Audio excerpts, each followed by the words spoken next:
बलूचिस्तान में बीएलए का बड़ा हमला, आईडी ब्लास्ट में 10 पाकिस्तानी सैनिकों की मौत।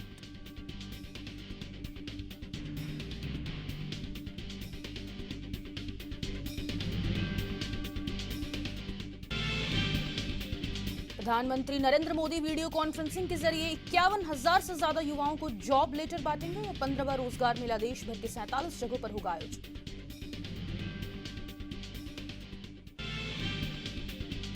केंद्र ने कहा पाकिस्तान को एक बूंद पानी नहीं देंगे। सिंधु जल समझौता सस्पेंड करने का फैसला 3 फेज में होगा।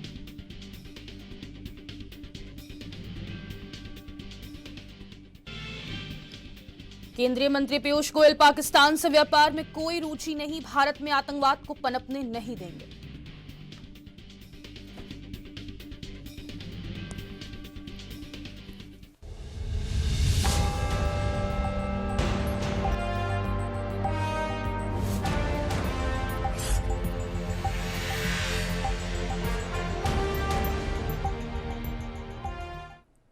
नमस्कार, वेरी गुड मॉर्निंग, स्वागत है आपका एएनबी न्यूज में। आप देख रहे हैं राजधानी लाइव और मैं हूं आपके साथ सदफ फातिमा। बुलेटिन की शुरुआत करेंगे।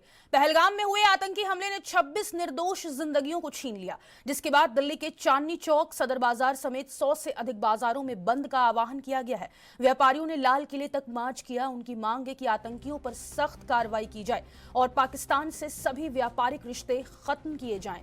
सीटीआई के अध्यक्ष ब्रजेश गोयल ने शुक्रवार को कहा कि यह सिर्फ एक प्रदर्शन नहीं बल्कि आतंकवाद के खिलाफ एक सामूहिक रुख है। उन्होंने सरकार से पाकिस्तान के साथ सभी व्यावसायिक संबंध खत्म करने और भारतीय बाजारों में पाकिस्तानी उत्पादों का बहिष्कार करने की अपील की है।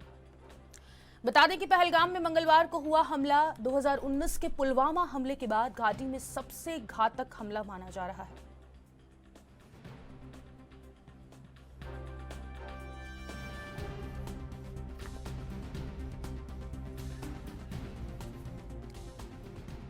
तो जम्मू कश्मीर के पहलगाम में पर्यटकों पर हुए आतंकी हमले ने पूरे देश को हिलाकर रख दिया है। आपको बता दें, जम्मू कश्मीर समेत राजधानी दिल्ली और बाकी देश में इस हमले को लेकर दुख और रोष है। आतंकी हमले के विरोध में 25 अप्रैल 26 अप्रैल शुक्रवार को ट्रेडर्स एसोसिएशन, व्यापारिक संगठनों ने बड़े बाजारों को बंद रखने का फैसला लिया है। आपको बता दें, सभी व्यापारियों की मांग है कि पाकिस्तान से सभी व्यापारिक रिश्ते खत्म किए जाने चाहिए। सीटीआई के अध्यक्ष ब्रजेश गोयल ने शुक्रवार को कहा कि यह सिर्फ एक प्रदर्शन नहीं बल्कि आतंकवाद के खिलाफ एक सामूहिक रुख है। आपको बता दें कि पहलगाम में मंगलवार को हुआ हमला 2019 के पुलवामा हमले के बाद घाटी में सबसे घातक हमला बताया जा रहा है।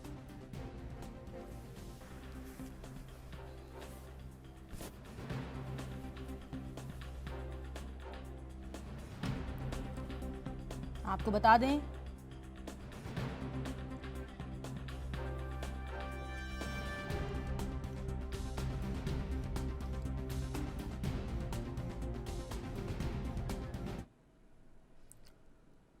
और दिल्ली में आज बंद का कैसा माहौल है जानेंगे हमारे संवाददाता राजीव तिवारी से। राजीव, कल भी बंद का आह्वान किया गया था, आज बाजारों में किस तरीके का असर देखने को मिल रहा है दिल्ली में?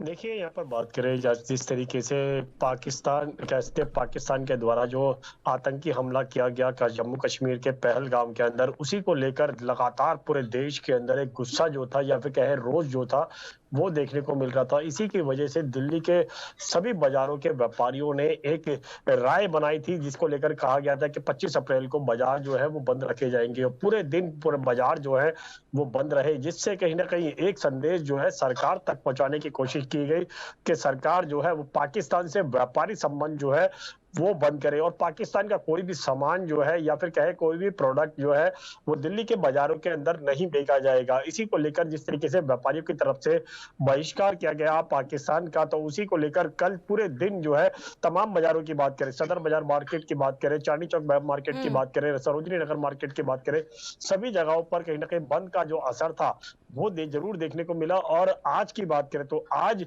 कहते बाजार जो है वो लगभग खुलेंगे, मगर अभी भी व्यापारियों की तरफ से यही कहा गया है कि चांदनी चौक कसके जो पाकिस्तान का कोई भी सामान जो है, जो व्यापार यहाँ पर चलता है, उसको बहिष्कार जो है वो आगे भी जारी रहेगा। तो सीधे सीधे कहीं ना कहीं हम्म। सरकार कसके व्यापारियों के माध्यम से एक चीज स्पष्ट कर दी गई है कि व्यापारी जो है वो पाकिस्तान का कोई भी सामान जो है वो दिल्ली में नहीं बेचेंगे। जी। तो बंद का उद्देश्य केवल आतंकवादियों को कड़ी से कड़ी सजा यहां पर दिलाने की मांग लगातार की जा रही है। व्यापारी के अध्यक्ष ने भी यही कहा है। तो राजीव, सरकार की तरफ से अब क्या रुख हो सकता है, क्योंकि 5 बड़े फैसले तो ले लिए गए हैं, आगे और कौन सी तैयारी में है सरकार, किस तरीके से जवाब देने वाली है अब केंद्र की सरकार? देखिए, यहाँ पर बात करें सरकार की, तो सरकार भी अपनी तरफ से कसते हर मुमकिन जो कदम है वो उठाती नजर आ रही है। यहाँ तक कि 5 ऐसे नियम भी बनाए गए थे जिसके तहत कहीं ना कहीं जो पाकिस्तान के तमाम जो रास्ते थे वो बंद कर दिए गए हैं। यहाँ तक कि पाकिस्तान के यहाँ पर दूतावास जो दिल्ली के अंदर चल रहा था वो उसको भी खाली करने की बात की गई, और यहाँ तक कि पाकिस्तानी नागरिकों को भी पाकिस्तान भेजने की बात की गई। मगर यहाँ पर बात करें जल्द कैसे रास्ता बंद करे की बात करें या फिर कहे व्यापार की बात करें, तमाम जो पाकिस्तान से संबंध है वो इस समय बंद हो चुके हैं। तमाम रास्ते जो है वो बंद कर दिए गए भारत सरकार की तरफ से। मगर अब बात करें जिस तरीके से व्यापारी संबंध, जिस तरीके से व्यापारी जो है वो भी इसी चीज को आवाज उठाते हुए नजर आए। कल पूरे दिन घटनाक्रम यही देखने को मिला। मगर आज की बात करें तो आज बाजार जरूर खुलेंगे, मगर अभी भी व्यापारियों की एक ही राय है कि पाकिस्तान से कोई भी संबंध जो है वो नहीं रखा जाएगा। दूसरा यहाँ पर बात करें कैसे पूरे सरकार की, तो सरकार किस तरीके से आने वाले दिनों के अंदर कदम उठाएगी, क्योंकि अभी तक जो जिस तरीके से लगभग 26 नागरिक जो है भारतीय मारे गए थे, उनको लेकर कहीं ना कहीं कड़े कदम जो है उठाए गए हैं। मगर अब देखना होगा भारत सरकार और कितने कड़े कदम जो है वो उठा पाती है। मगर यहाँ पर बात करें पहलगाम की, तो पहलगाम के अंदर लगातार सुरक्षा व्यवस्था जो है वो और ज्यादा कड़ी कर दी गई है। उसकी वजह से दिल्ली के अंदर भी दिल्ली पुलिस के माध्यम से तमाम जगहों पर चेकिंग जो है वो की जा रही है, ताकि आतंकी घटना जो है वो दिल्ली में या फिर और राज्यों में ना देखने को मिले। जी। आईडी ब्लास्ट से लेकर हम देख रहे हैं कि घर भी गिराने का, जो आतंकियों के घर भी गिराए गए हैं, बुलडोजर एक्शन भी हमने देखा है, आईडी ब्लास्ट भी हमने देखा, कुलगाम में भी आज सुबह सुबह एक आतंकी का घर गिराया गया है। तो ये जो तमाम एक्शन लिए जा रहे हैं, क्या इससे सही मायने में आतंकवाद पर प्रहार होगा, या फिर पाकिस्तान तो बिल्कुल ढीठ है, कोई असर पड़ने वाला है नहीं मेरे ख्याल से? देखिए, यहाँ पर बात करें जिस तरीके से भारत सरकार की और फौजियों की, तो जिस तरीके से आर्मी के द्वारा जिस तरीके से एक आतंकी के घर जो है वो भी उड़ाया गया था, जब तक कि उसको भी नष्ट किया गया। मगर यहाँ पर बात करें इस तरीके की प्रक्रिया जो है वो जनता भी यही चाहती है कि इस तरीके की प्रक्रिया जो है और ज्यादा तेज की जाए, जिससे आतंकवाद की कमर जो है वो सीधे सीधे टूटती नजर आए। मगर आतंकवाद को लेकर जिस तरीके से पाकिस्तान का भी रुख देखने को मिला, उनकी तरफ से भी तीखे तेवर जो है वो देखने को मिले, मगर फिर भी भारत जो है वो लगातार यही कह रहा है कि पाकिस्तान जो है वो कहीं ना कहीं आतंकवाद को शरण देने का काम करता है, और पाकिस्तान की तरफ से इस चीज का खंडन भी किया गया। मगर फिर भी कहीं ना कहीं आतंकवाद जिस तरीके से बढ़ रहा है, और उसको खत्म करने के लिए पाकिस्तान के साथ देने के लिए अब कोई भी कहते हैं और देश जो है वो सामने नहीं आ रहा। मगर यहाँ पर भारत की बात करें तो भारत जो है वो लगातार आतंकवाद को लेकर कड़े कदम जो है उठाता नजर आ रहा है। मगर आप देखना होगा जिस तरीके से पहलगाम के अंदर ये घटना देखने को मिली, कश्मीर के अंदर लगातार कहीं ना कहीं आतंकी घटनाएं जो है वो पहले भी देखने को मिलती थी, तब भी कहीं ना कहीं सरकार जो है वो कदम उठाती थी। मगर अब इस पहलगाम की घटना को लेकर जिस तरीके से कहते हैं 26 पर्यटकों की मौत हुई, उसको लेकर अब नाराजगी जो है वो आम जनता के बीच में भी देखने को लिया। दिल्ली के अंदर की बात करें या फिर पूरे देश के अंदर की बात करें, तो यहाँ पर भी चाहे वो हिंदू हो या मुस्लिम हो, सभी की तरफ से यही कहा जा रहा है कि पाकिस्तान को सीधा सीधा करारा जवाब जो है वो दिया जाए, और आतंकवाद को खत्म करने के लिए कोई भी कदम उठाना पड़े भारत सरकार को तो वो उठा सकती है, और आम जनता उनका सहयोग जो है वो बिल्कुल करती नजर आएगी। जी। सुरक्षा में चूक हुई थी, ये तो केंद्र सरकार ने एक्सेप्ट कर लिया है। 2000 टूरिस्ट पहलगाम में उस वक्त मौजूद थे, और करीब करीब मेरे ख्याल से आधे से 1 घंटे तक फायरिंग चली है। ये बात तो केंद्र सरकार ने एक्सेप्ट कर ली है कि वहां पर सेना के जवान भी लेट पहुंचे हैं, और जब पहुंचे थे तब पर्यटक समझ रहे थे कि वो भी आतंकवादी हैं, लेकिन बाद में पता चला कि इंडियन आर्मी है। तो अब आने वाले समय में ऐसा ना हो, और अभी किस तरीके की सुरक्षा पूरे कश्मीर में रखी गई है, इसके बारे में भी जानकारी दीजिएगा। देखिए, यहाँ पर बात करें भारत सरकार की, तो भारत सरकार की तरफ से लगातार कड़े कदम जो है, वो उठाए जा रहे हैं। दूसरा, भविष्य में ऐसी आतंकी घटना जो है, वो दोबारा से ना हो। जिस तरीके से पर्यटकों के ऊपर गोलियां चलाई गई, 26 पर्यटकों को पूछ-पूछ के मारा गया कि आप कौन से धर्म के हैं, भारत के हैं, इंडिया के हिंदू हैं, या फिर इस तरीके की जो घटना की गई है, उसको लेकर कहीं न कहीं नाराज़गी जो है, वो हर व्यक्ति के मन में है। मगर इसी को लेकर अब भारत सरकार जो है, वो कड़े कदम उठाती नजर आ रही है। जगह-जगह सुरक्षा व्यवस्था जो है वो कड़ी की गई है, और कल पूरे दिन जिस तरीके से दिल्ली बंद का आह्वान किया गया था व्यापारियों की तरफ से, और व्यापारी भी चाहते हैं कि पाकिस्तान से कोई भी संबंध जो है वो नहीं रखा जाए, ना कि व्यापार किया जाए। मगर अब भारत सरकार जिस तरीके से कड़े कदम उठा रही है, आने वाले दिनों के अंदर यही कड़े कदम जो है वो और ज्यादा तेज होते नजर आएंगे। और यहां तक कि भारत सरकार की बात करें तो भारत सरकार अब पाकिस्तान से किस तरीके से संबंध रखेगा या नहीं रखेगा, क्योंकि अभी तक पाकिस्तान से तमाम जो रास्ते थे या फिर संबंध थे, वो लगभग बंद कर दिए गए हैं। तो इससे साफ जाहिर है कहीं ना कहीं जरूर पाकिस्तान की कमर जो है वो कमजोर होती नजर आ रही है, और उसी को तोड़ने के लिए आतंकवाद के ऊपर हमला जो है वो करना बिल्कुल भारत को बिल्कुल जरूरी होगा। और भारत जो है वो लगातार यही कोशिश करता नजर आ रहा है कि आतंकवाद को बिल्कुल जड़ से खत्म किया जा सके। जी, दिल्ली बंद कब तक रह सकती है और आगे कितने दिनों तक ये बंद का आह्वान किया जा सकता है? क्या तब तक जब तक कोई स्ट्रॉन्ग एक्शन ना लिया जाए? देखिए, यहाँ पर बात करें व्यापारियों की, तो दिल्ली की तरफ से जिस तरीके से व्यापारी एसोसिएशन के तमाम एसोसिएशन की तरफ से ये कहा गया था कि व्यापार जो है वो भारत पाकिस्तान का और भारत का बिल्कुल नहीं होगा, और इसी को लेकर नाराजगी जो है व्यापारियों की तरफ से देखने को मिली। एक दिन का जरूर बंद का आह्वान किया गया था, मगर अब व्यापारियों की तरफ से संकेत भी दिया गया है कि अगर भारत या फिर पाकिस्तान के बीच में व्यापार दोबारा से होता है, तो शायद फिर दोबारा से व्यापारी जो है वो बंद दोबारा से कर सकते हैं। मगर यहाँ पर बात करें व्यापारियों की, तो व्यापारियों की तरफ से बिल्कुल कहा गया है कि भारत से जो सामान आते हैं इंडिया के अंदर, जो दिल्ली के अंदर बिकते हैं, या फिर कहीं जो भारत का सामान जो पाकिस्तान जाता है, उसको बिल्कुल बंद करने की बात की गई है। और इसीलिए कहीं ना कहीं व्यापारी जो है वो एकजुट हो चुके हैं, और एकजुटता बिल्कुल कल देखने को मिली। उनके साथ साथ तमाम भाजपा के नेताओं की बात करें, हिंदू संगठनों की बात करें, या फिर मुस्लिम संगठनों की बात करें, सभी कहीं ना कहीं व्यापारियों के साथ देखने को मिले। और कल पूरे घटनाक्रम जो है वो इसी तरीके देखने का, जगह जगह कैंडल मार्च निकाली गई, जगह जगह संदेश दिए गए कि पाकिस्तान से भारत का कोई भी संबंध जो है वो अब आने वाले समय के अंदर बिल्कुल नहीं रखा जाएगा। जी, रोजमर्रा की जिंदगी पर इस बंद का कितना असर पड़ते हुए नजर आ रहा है राजीव आपको?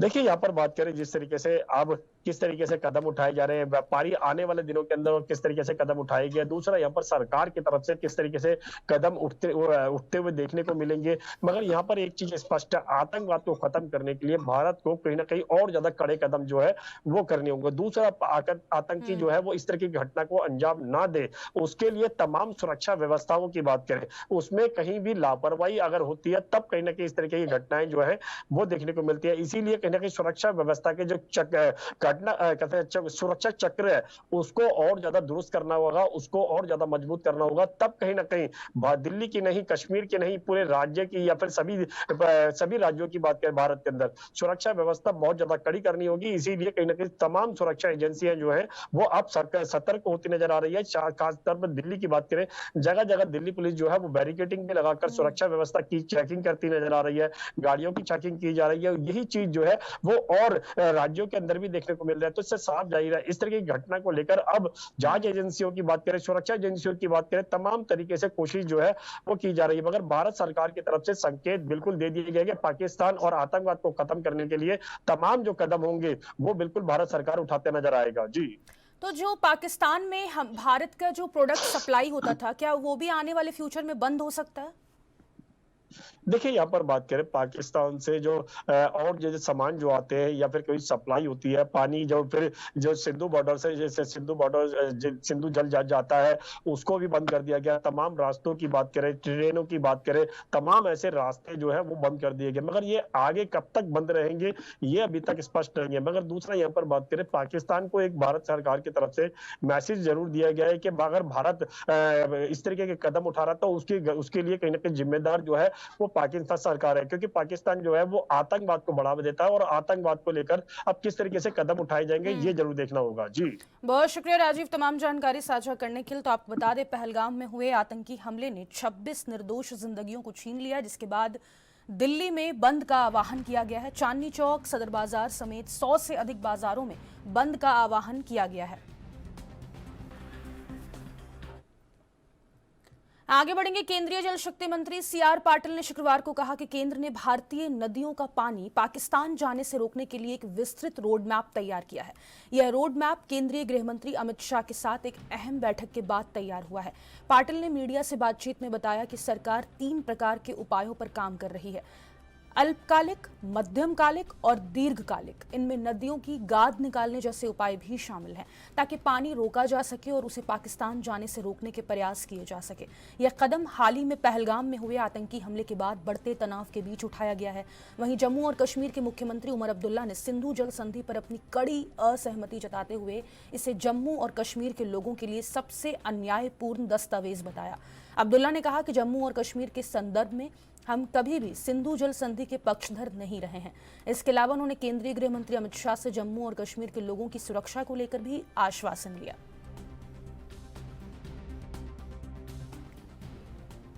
तो जम्मू कश्मीर के पहलगाम में हुए आतंकी हमले के बाद सिंधु जल संधि को पूरे तरीके से भारत सरकार रोकने जा रही है। आपको बता दें, केंद्रीय जल शक्ति मंत्री सी.आर. पाटिल ने शुक्रवार को जानकारी दी है कि भारतीय नदियों का पानी पाकिस्तान जाने से रोकने के लिए एक विस्तृत रोड मैप तैयार किया गया है।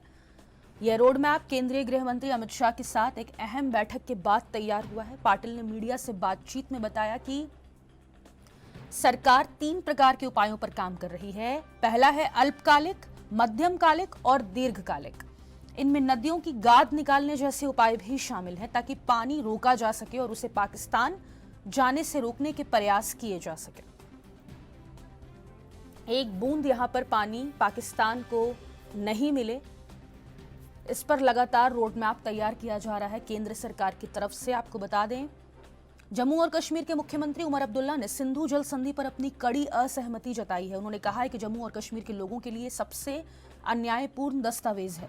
अब्दुल्ला ने कहा कि जम्मू और कश्मीर के संदर्भ में हम कभी भी सिंधु जल संधि के पक्षधर नहीं रहे हैं।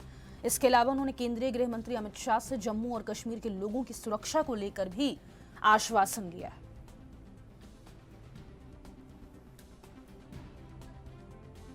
सी.आर. पाटिल ने खास तौर पर ऐलान कर दिया है कि त्रिस्तरीय जो मास्टर प्लान तैयार हुआ है उसे ये सुनिश्चित करेगा कि एक भी बूंद पाकिस्तान को ना मिले।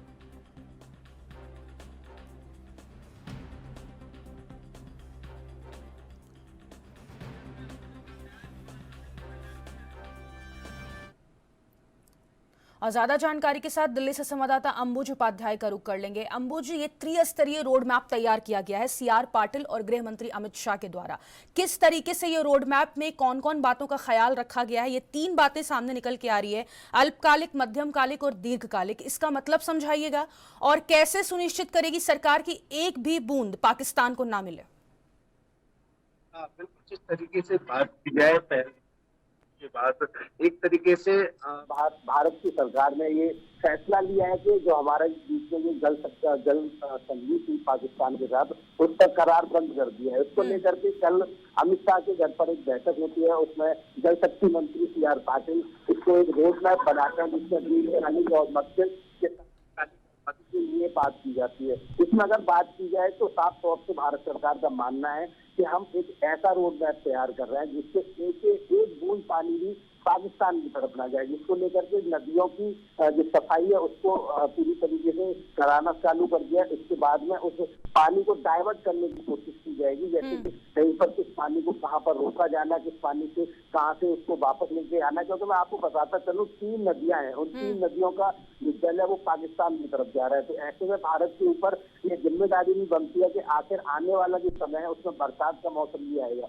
उस बरसात के मौसम में पानी अगर अनावश्यक रूप से अगर रोका जाता है तो उसमें जम्मू कश्मीर से लेकर वो तमाम ये क्षेत्र वहाँ पर बाढ़ की स्थिति उत्पन्न हो सकती है। तो ऐसे में ये पूरी तरीके से तैयार किया जाएगा, एक रोड मैप तैयार किया जा रहा है जिससे उस पानी को रोकने से भारत के अंदर भी नुकसान ना हो और पाकिस्तान के पास भी पानी न जाए। इसको लेकर के सी.आर. पाटिल ने वो तमाम अपने बड़े अधिकारियों के साथ बैठक की और इसमें साथ ही जो जल से संबंधित जो विशेष अधिकारी रहते हैं उनसे भी बात की गई कि आखिरकार ऐसे कैसा रोड मैप बनाया गया जिससे पाकिस्तान पर भी पानी ना पहुंचे और भारत को भी अनाधिक तरीके से इस पानी को रोकने से नुकसान ना हो। इसको लेकर के जो नदियां हैं, नदियों के अंदर से गाद निकाली जा रही है, वहीं पर कहाँ पर बांध बनाया जाए और कहाँ पर कौन सी, चाहे वो चेनम नदी है या जो भी नदियां हैं, उन तीनों नदियों को पानी को कहाँ डाइवर्ट किया जाए, इसको लेकर के पूरा रोड मैप भारत सरकार बनाने की मूड में।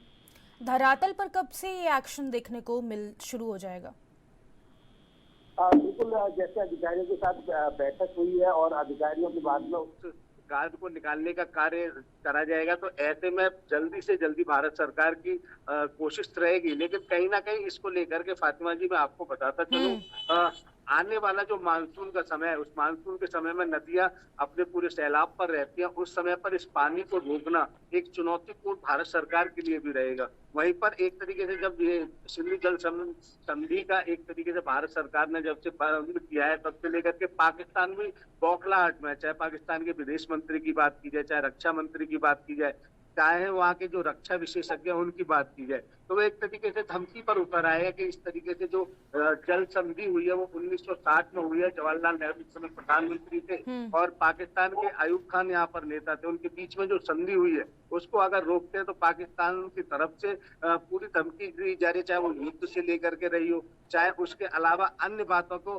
पाकिस्तान एक धमकी के रूप में भारत को बोल रहा है कि अगर आप इस तरीके का काम करते हैं। और वहीं पर अगर बात की जाए पीटीपी के जो नेता है उनकी तरफ से तो डायरेक्ट कहा गया है कि बिलावल भुट्टो की तरफ से डायरेक्ट कहा गया है कि अगर आप पानी रोकेंगे तो उन्हीं नदियों में खून बहेगा। तो एक तरीके से पाकिस्तान भी इस तरीके से बौखलाहट में है। इस संधि पर रोक भारत सरकार की तरफ से लगाई गई है कि अगर आप हमारा ही खून बहाएंगे तो हम अपने नदियों में आपके पास पानी नहीं भेजेंगे। तो कहीं ना कहीं भारत के पास भी ये चुनौती रहेगी कुछ पानी को कैसे डाइवर्ट किया जाए। और लेकिन इस पर भी पूरी तरीके से भारत सरकार कार्य करती हुई नजर आ रही है कि कैसे जल्द से जल्द उन तीनों नदियों के पानी को रोका जाए या डाइवर्ट किया जाए या कहाँ पर बांध बनाया जाए, क्योंकि अचानक से इतना बड़ा बांध बनाना भी जल्दबाजी ही होगा और उसके पीछे कहीं ना कहीं रणनीति बनानी पड़ेगी और इसको लेकर के भारत सरकार पूरी तरीके से कार्य करती नजर आ रही है।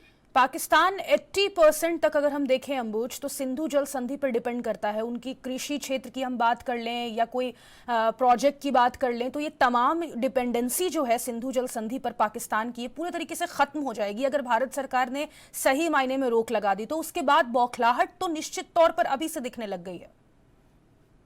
हाँ बिल्कुल, झेलम नदी की बात की जाए या चिनाब नदी की बात की जाए, सिंधु नदी की बात की जाए, ये तीनों नदियां भारत से पाकिस्तान में जाती है। और इस पर पाकिस्तान से सिंधु प्रांत और पंजाब प्रांत की अगर बात की जाए तो लगभग 30 लाख पाकिस्तानी इस पानी पर निर्भर रहते हैं, चाहे उसे पीने की बात की जाए, चाहे उसको खेती करने की बात की जाए। तो इन तीनों नदियों पर पाकिस्तान की लगभग 30 लाख आबादी निर्भर रहती है।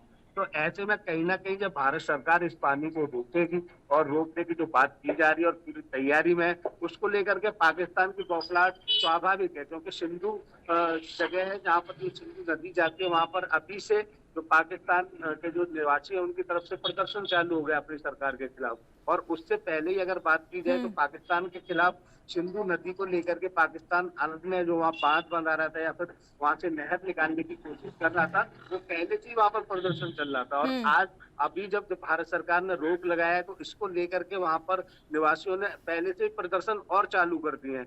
कल भी अगर इसको लेकर के बात की जाए तो पाकिस्तान के अंदर इस जल संधि की टूटने की लेकर के अपनी पाकिस्तान सरकार के खिलाफ प्रदर्शन हुआ है। तो कहीं ना कहीं अपने लोगों को समझाना और साथ ही अगर भारत की बात की जाए तो भारत पर दबाव बनाना, अपने मित्र देशों के पास भी पाकिस्तान गया, वहां से भी उनको कोई संतुष्टि जवाब नहीं मिला है। क्योंकि स्पष्ट तौर से अगर चाहे रूस की बात की जाए, चाहे अमेरिका की बात की जाए, चाहे इजराइल की बात की जाए, सभी के तौर से खुला समर्थन भारत को मिलता हुआ नजर आ रहा है। क्योंकि कहीं ना कहीं वो जो हमला इस बार पाकिस्तान की तरफ से यानी कि आतंकवादियों की तरफ से हुआ है और उस हमले को लेकर के पूरे विश्व की अगर बात की जाए तो पूरा विश्व भारत के साथ खड़ा हुआ नजर आ रहा है। क्योंकि लगभग 26-27 पर्यटक सैलानी वहां घूमने गए हैं, उन पर निहत्तों पर उनका धर्म पूछ करके, जिस तरीके से मीडिया में बातें सामने आ रही हैं, उनका धर्म पूछ करके उनको गोली मारी गई है। तो एक तरीके से विश्व के अंदर इस बात को लेकर के गुस्सा है, विश्व एकजुट हो रहा है, भारत का समर्थन करता नजर आ रहा है। तो उसी को लेकर के कहीं ना कहीं पाकिस्तान के अंदर ये बौखलाहट है, पाकिस्तान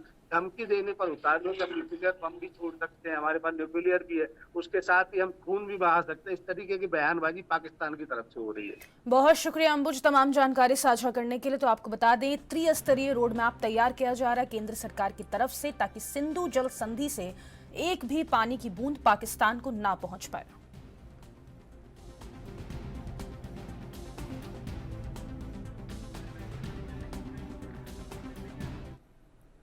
वक्त हो गया एक छोटे से ब्रेक का, फौरन लौटेंगे, आप बने रहें एएनबी न्यूज के साथ।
ब्रेक के बाद एक बार फिर से आप सभी का स्वागत है। आगे बढ़ेंगे। उत्तर प्रदेश के मुख्यमंत्री योगी आदित्यनाथ आज लखीमपुर का दौरा करेंगे। वे सुबह लखनऊ से प्रस्थान करेंगे और 12:05 से 12:20 तक ड्रेजिंग साइट का स्थलीय निरीक्षण करेंगे। साथ ही अधिकारियों से चर्चा करेंगे। इसके बाद 12:25 पर शारदा किनारे स्थित ड्रेजिंग साइट पर एक जनसभा को संबोधित करेंगे। मुख्यमंत्री का अंतिम कार्यक्रम 1:20 से 3:20 तक दुधवा नेशनल पार्क के गेस्ट हाउस में पर्यटन, सिंचाई और वन विभाग के अधिकारियों के साथ समीक्षा बैठक होगी। इस दौरे में कई महत्वपूर्ण परियोजनाओं पर चर्चा और निर्णय लिए जाने की संभावना है।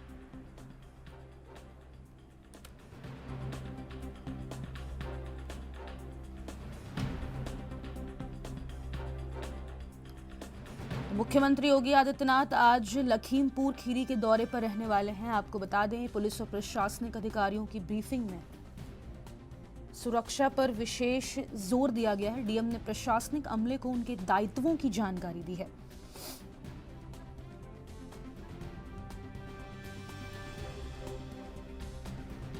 आपको बता दें, 12:05 से 12:20 तक ड्रेजिंग साइट का स्थलीय निरीक्षण करेंगे मुख्यमंत्री योगी।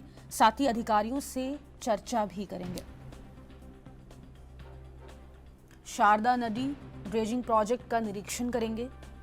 वहीं अंतिम कार्यक्रम 1:20 से 3:20 तक दुधवा नेशनल पार्क के गेस्ट हाउस में पर्यटन, सिंचाई और वन विभाग के अधिकारियों के साथ समीक्षा बैठक करेंगे।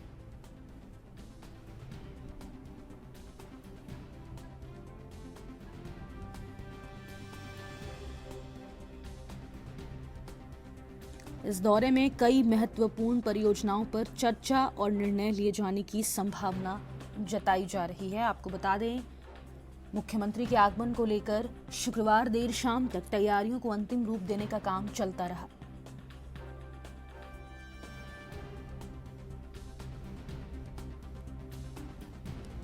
पलिया में सीएम योगी जनसभा को संबोधित करेंगे और बाढ़ नियंत्रण कार्यों की समीक्षा भी करेंगे। वहीं जनसभा के बाद सीएम दुधवा में अधिकारियों के साथ बैठक करेंगे।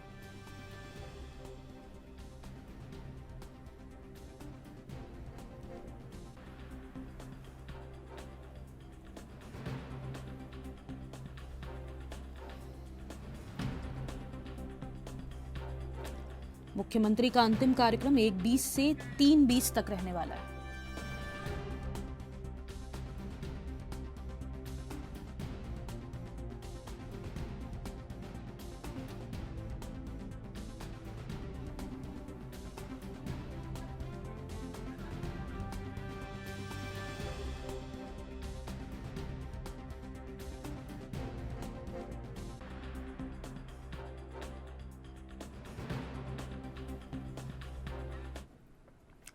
ज्यादा जानकारी के साथ लखीमपुर खीरी से संवाददाता माशूक अली का रुख कर लेंगे। माशूक, आज मुख्यमंत्री योगी आदित्यनाथ का लखीमपुर खीरी का दौरा रहने वाला है, क्या खास रहेगा और कौन कौन से परियोजनाओं पर चर्चा होने की संभावना नजर आ रही है?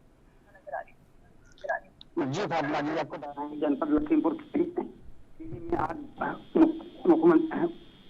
मुख्यमंत्री योगी आदित्यनाथ लखीमपुर खीरी के पलिया तहसील में पहुंच रहे हैं, जो कि उनका खटोला पलिया में उतरेगा जाकर के। उसके बाद में वो सिंचाई विभाग की परियोजनाओं का शिलान्यास करेंगे और कई सभाएं वहाँ कई पलिया तहसील में कई सभाएं करेंगे और वहां से सभा करने के बाद में वो दुधवा नेशनल पार्क पहुंचेंगे। वहां अधिकारियों के साथ में वो बैठक भी करेंगे, 2-3 घंटे बैठक करेंगे। बैठक करने के बाद में वो कई परियोजनाओं का शिलान्यास करेंगे। और आपको बता दें कि वहाँ शिलान्यास करेंगे और बैरिकेडिंग लगाई गई है, वो 2 किलोमीटर पहले से ही पार्किंग का इंतजाम किया गया प्रशासन के द्वारा है। और वहाँ से वो दुधवा नेशनल पार्क से वो लखनऊ के लिए 3-4 बजे तक रवाना हो जाएंगे। बहुत शुक्रिया माशूक तमाम जानकारी साझा करने के लिए। तो आपको बता दें, मुख्यमंत्री योगी आदित्यनाथ लखीमपुर खीरी के दौरे पर रहने वाले।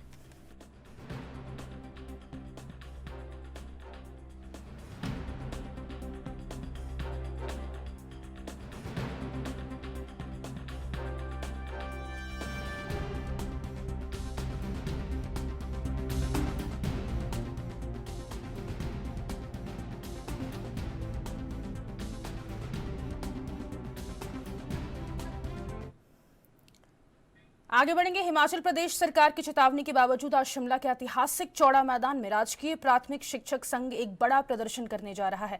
संघ ने शिक्षा नीति में अनदेखी और निदेशालय के पुनर्गठन के खिलाफ सांकेतिक धरना देने का ऐलान किया है। संघ का कहना है कि यह प्रदर्शन शिक्षकों के अधिकारों की रक्षा और छात्रों के भविष्य को सुरक्षित करने के लिए किया जा रहा है। प्रदर्शन में हर स्कूल से एक शिक्षक शामिल होगा। संघ के प्रदेशाध्यक्ष जगदीश शर्मा ने स्पष्ट रूप से कहा कि वे सरकार की कानूनी कार्रवाई से डरने वाले नहीं हैं। उनका आरोप है कि शिक्षा निदेशालय के पुनर्गठन में शिक्षकों को भरोसे में नहीं लिया गया, जिससे न केवल शिक्षकों में असंतोष है बल्कि इससे शिक्षा व्यवस्था पर भी गंभीर असर पड़ सकता है।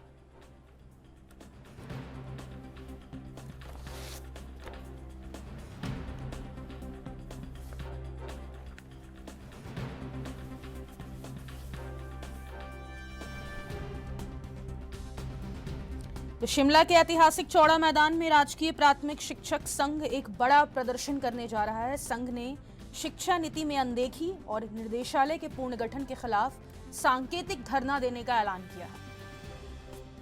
संघ का कहना है कि यह प्रदर्शन शिक्षकों के अधिकारों की रक्षा और छात्रों के भविष्य को सुरक्षित करने के लिए किया जा रहा है।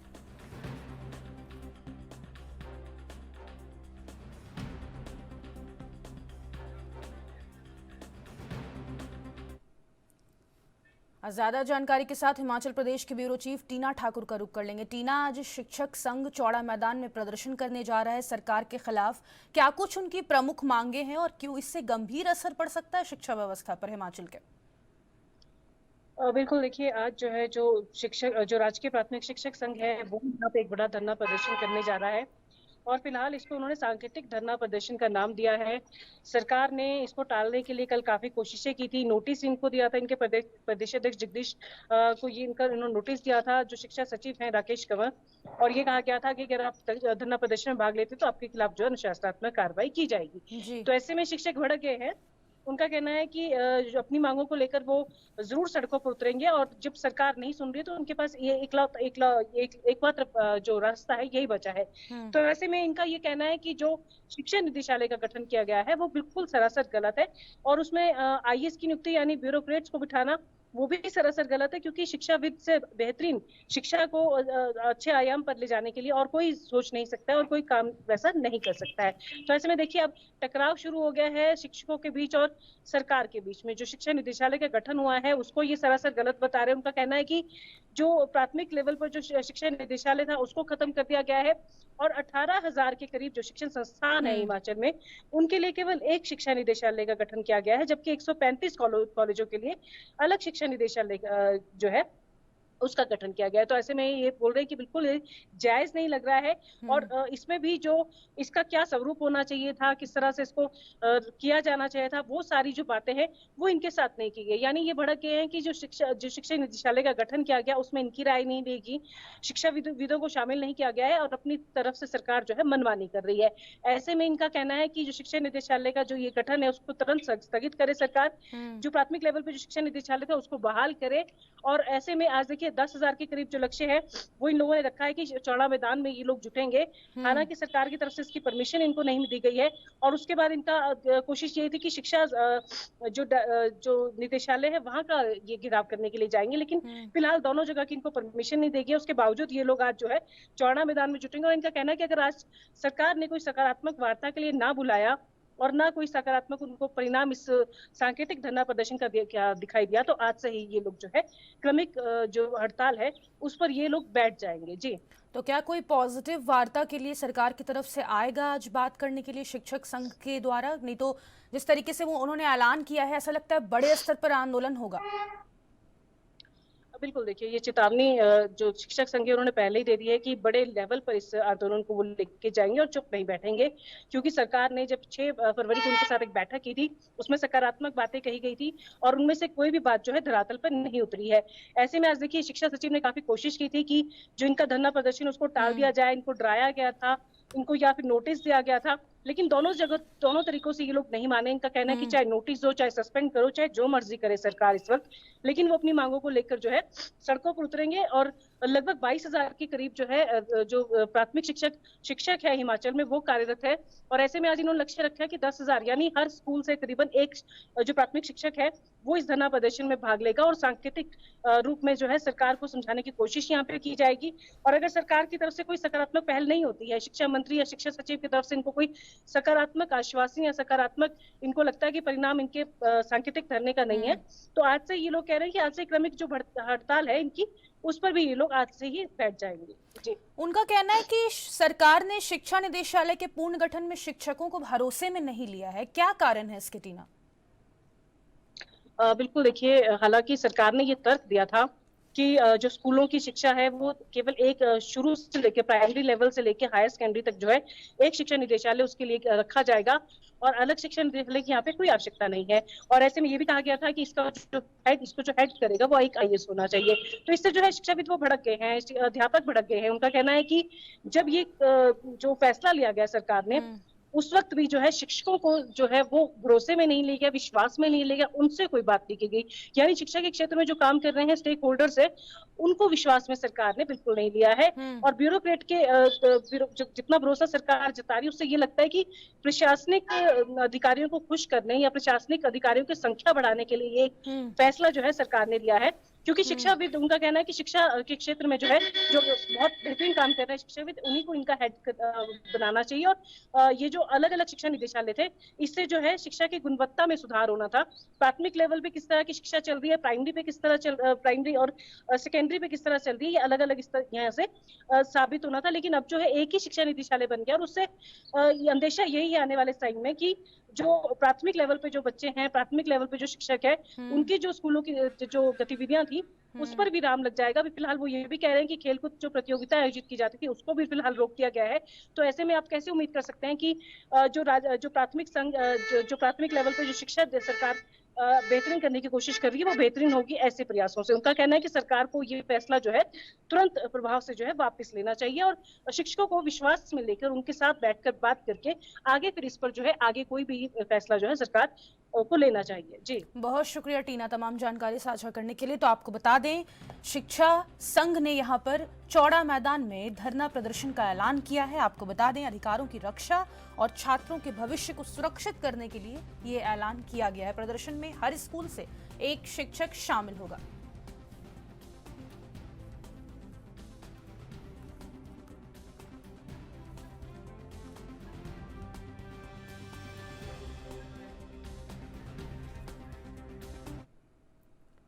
वक्त हो गया एक छोटे से ब्रेक का, फौरन लौटेंगे। आप बने रहें एएनबी न्यूज के साथ।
ब्रेक के बाद एक बार फिर से आप सभी का स्वागत है। आगे बढ़ेंगे। उत्तराखंड में 30 अप्रैल से शुरू हो रही चारधाम यात्रा को लेकर तैयारियां जोरों पर है। मुख्यमंत्री पुष्कर सिंह धामी खुद व्यवस्थाओं की निगरानी कर रहे हैं और अधिकारियों को साफ निर्देश दिए हैं कि श्रद्धालुओं को किसी तरह की कोई असुविधा ना हो। सरकार पिछले साल की यात्रा से मिले अनुभव के आधार पर इस बार व्यवस्था की और बेहतर बनाने में जुटी हुई है। मुख्यमंत्री ने कहा कि जो भी काम अंतिम चरण में है उन्हें जल्द से जल्द पूरा कर लिया जाएगा ताकि यात्रा सुचारू रूप से संचालित हो सके।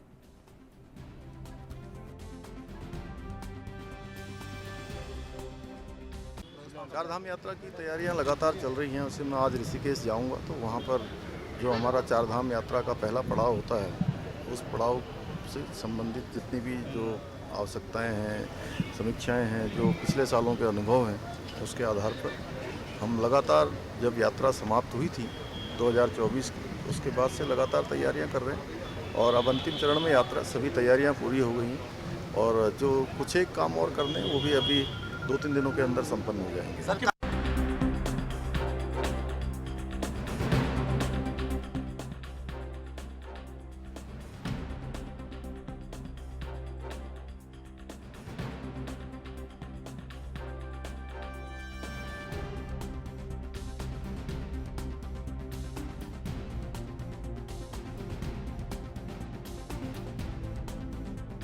हैं उन्हें जल्द से जल्द पूरा कर लिया जाएगा ताकि यात्रा सुचारू रूप से संचालित हो सके।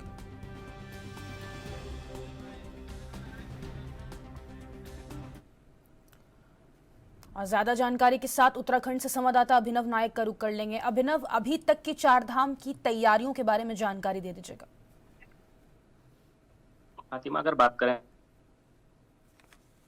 चारधाम यात्रा शुरू होने वाली है और उसी को लेकर लगातार जो है मुख्यमंत्री पुष्कर सिंह धामी तमाम बैठकें भी कर रहे हैं और कल वे जो है ऋषिकेश भी गए थे और उन्होंने जो है वहां पर औचक निरीक्षण भी किया है, ट्रांजिट कैंप का निरीक्षण किया है, रहने खाने और पीने की जो सुविधाएं हैं उनको परखा है। गढ़वाल कमिश्नर एवं आईजी गढ़वाल रेंज उनके साथ थे, वहाँ के जो स्थानीय विधायक है प्रेमचंद अग्रवाल वो भी साथ थे और तमाम तरह की व्यवस्थाओं को जो है उन्होंने कल जाकर परखा है।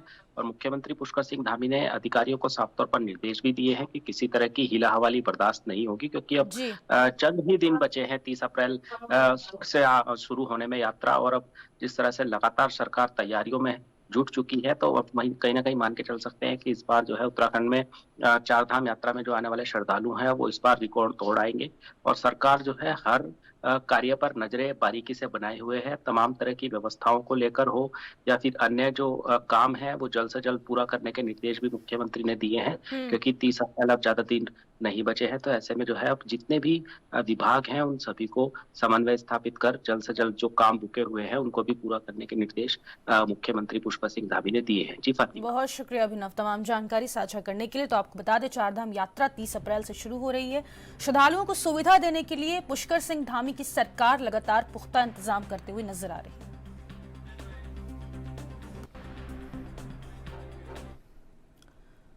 पंजाब और चंडीगढ़ में गर्मी ने लोगों की मुश्किलें बढ़ा दी है। मौसम विभाग ने आने वाले दिनों में हीट वेव का अलर्ट जारी किया है।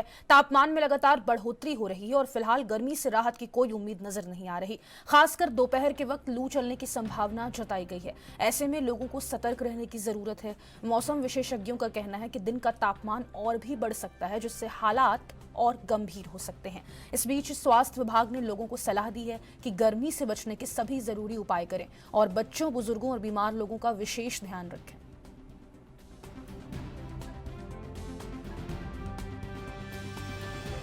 तो पंजाब में गर्मी ने लोगों की मुश्किलें बढ़ा दी है। आपको बता दें मौसम विभाग ने आने वाले दिनों में हीट वेव का अलर्ट भी जारी कर दिया है। तापमान में लगातार बढ़ोतरी हो रही है और फिलहाल गर्मी से राहत की कोई उम्मीद नजर नहीं आ रही।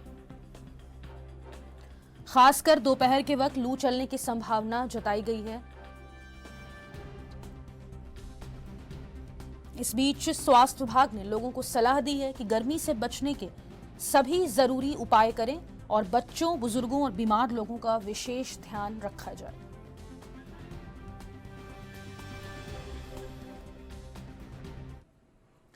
ज्यादा जानकारी के साथ चंडीगढ़ से संवाददाता अमित सेठी का रुख कर लेंगे। अमित, पूरे पंजाब में लू चलने की संभावना जताई गई है। अभी चंडीगढ़ में किस तरीके का मौसम और क्या तापमान में वृद्धि हो सकती है आने वाले दिनों में?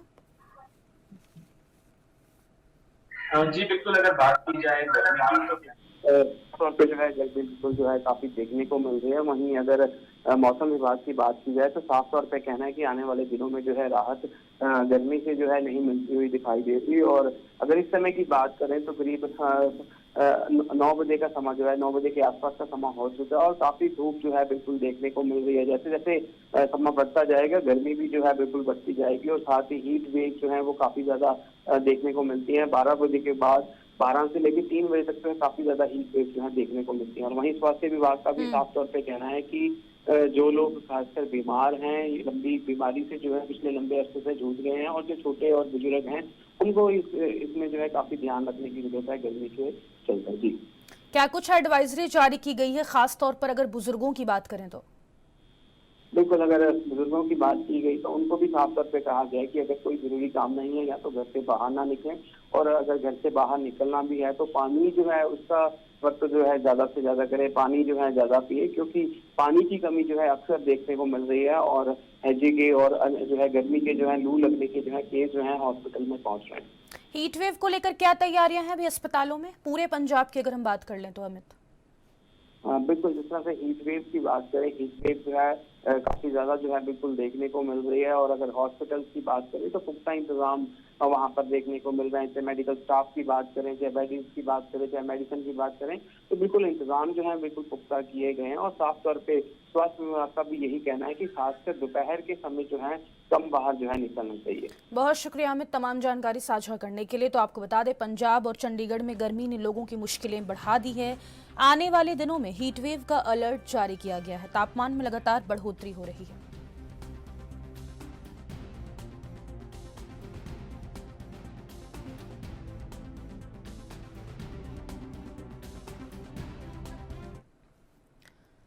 बिहार विधानसभा चुनाव को लेकर सियासी हलचल तेज हो चुकी है। एनडीए ने पहले ही सभी 243 विधानसभा क्षेत्रों में बैठक कर अपनी रणनीति तय कर ली है और संगठन की एकजुटता का भी प्रदर्शन कर दिया।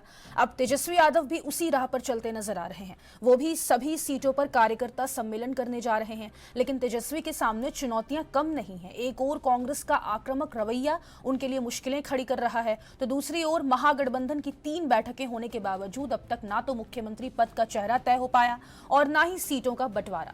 ऐसे में आने वाले दिनों में यह देखना दिलचस्प होगा कि तेजस्वी इन सियासी उलझनों से कैसे बाहर निकलते हैं।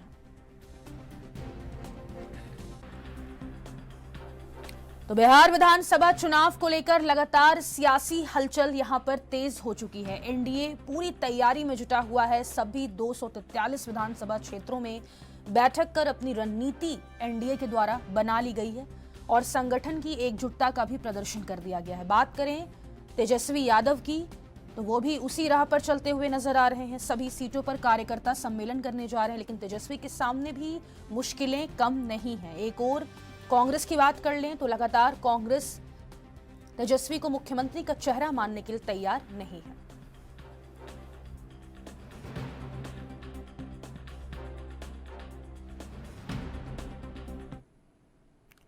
ज्यादा जानकारी के साथ बिहार के ब्यूरो चीफ सुरजीत कुमार का रुख कर लेंगे। सुरजीत, एनडीए की रणनीति तो साफ तौर पर अस्पष्ट नजर आ रही है, लेकिन आरजेडी और कांग्रेस आपस में ही उलझे हुए नजर आ रहे हैं। तेजस्वी यादव ने कार्यकर्ता सम्मेलन का ऐलान तो कर दिया है, लेकिन चुनौतियां कम बिल्कुल भी नहीं है। जी फातिमा, बिल्कुल जिस तरीके से बात करें हम बिहार में विधानसभा चुनाव की तैयारियां दोनों दल जो दोनों बिहार के महागठबंधन है उन्होंने कर दिया है।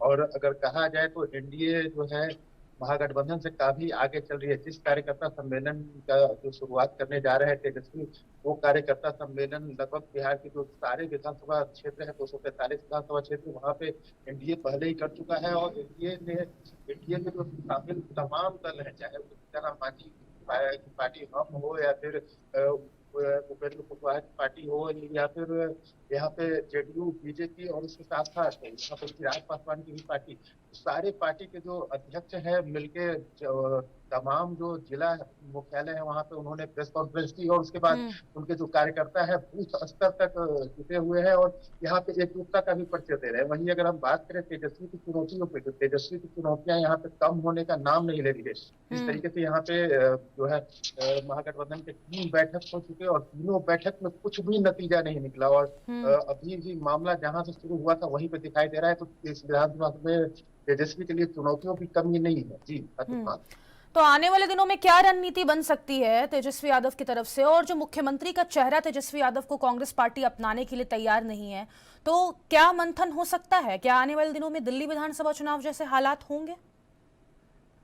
जी फातिमा, बिल्कुल जिस तरीके से दिल्ली विधानसभा में कांग्रेस ने अकेले चुनाव लड़ा था, उसी तरीके से यहाँ पे कांग्रेस के रुख को देखकर बिल्कुल ये कहा जा सकता है। और दूसरी तरफ से तेजस्वी के पास एक चुनौती और है, वो है झारखंड मुक्ति मोर्चा। जिस तरीके से झारखंड के चुनाव में तेजस्वी ने दबाव बनाकर झारखंड विधानसभा में 5 सीटें ली थी और 5 सीटों में से 4 सीट वहां जीते हुए और झारखंड में आरजेडी के 4 विधायक हैं। तो ऐसी स्थिति में झारखंड मुक्ति मोर्चा के भी यहाँ पे बिहार विधानसभा सीट में चुनाव जो होने वाले हैं उसमें 20 से 25 सीटों की मांग की जा सकती है। तो यहाँ पे कुल विधानसभा में सीटें हैं 243 और यहाँ पे दावेदार है कई। ऐसी स्थिति में यहाँ पे जहाँ कांग्रेस 100 सीट मांग रही है, वीआईपी के जो मुकेश सहनी है 40 सीट मांग रही है, उसके बाद जो है झारखंड मुक्ति मोर्चा है, उसके बाद यहाँ पे भाकपा माले है, कई ऐसे दल हैं जिनकी महत्वाकांक्षाएं बड़ी है। तो ऐसे में सारे दलों को एक साथ लेकर के चलना तेजस्वी के लिए बहुत बड़ी चुनौती होगी। और सबसे बड़ी बात है, तेजस्वी को मुख्यमंत्री का चेहरा कांग्रेस मानने को तैयार नहीं हो रही है और कांग्रेस का कहना है कि चुनाव खत्म हो जाए उसके बाद हम महागठबंधन के जो विधायक दल का नेता चुना जाएगा और उसके बाद वही मुख्यमंत्री बनेगा। जी, पशुपति पारस का क्या रुख रह सकता है?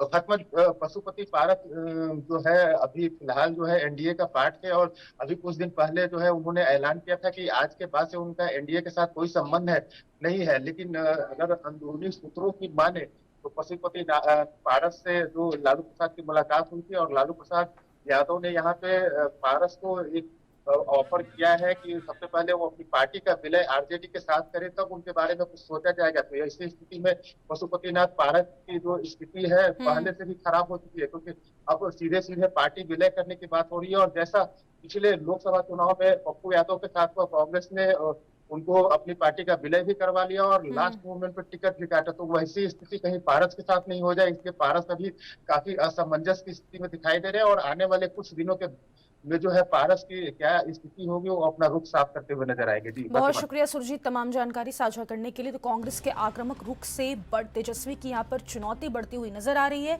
आपको बता दें सभी 243 विधानसभा क्षेत्रों में बैठक कर अब संगठन की एकजुटता का प्रदर्शन किया जाएगा।